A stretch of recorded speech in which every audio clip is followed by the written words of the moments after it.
God came and He first loved us while we were miserable and stuck in our sin. Now, I came from a walk, that I guess, in certain environments that I wouldn't be so proud, to tell of where I came from.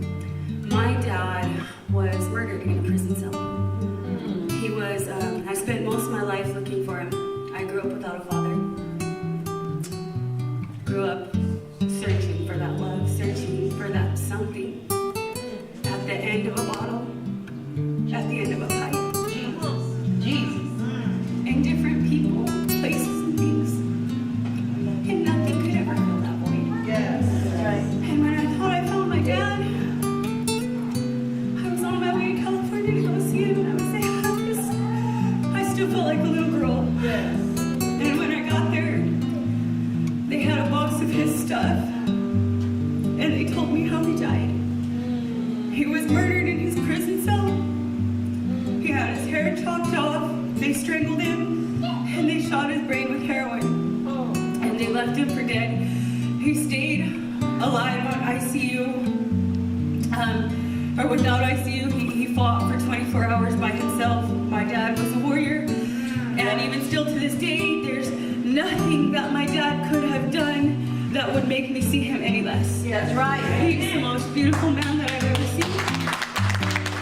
Regardless of what society would call him or what people would label him, That's right. To me, he's beautiful. Yeah. He's beautiful. That's right. And little did I know, I was headed down the same path as my dad.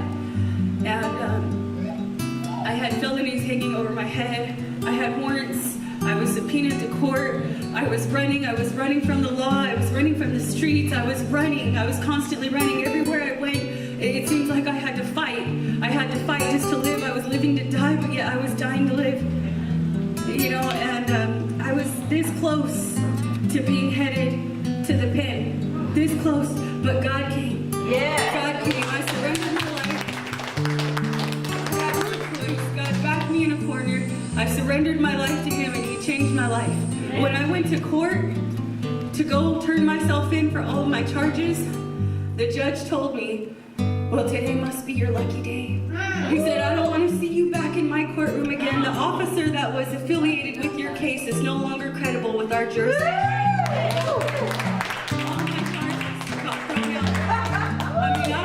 My daddy, he was a male gigolo. My daddy was everything in the book. You could name it, that was he, and you could name it, that was I, but God. But God. So because God came for a wretch like me, and He declared that I was convicted to conquer, we're going back in. That's right. The same people, which are God's very heart. These are God's precious jewels, priceless jewels. Now society may label them throwaways, but God has labeled them winners. That's right. And that's why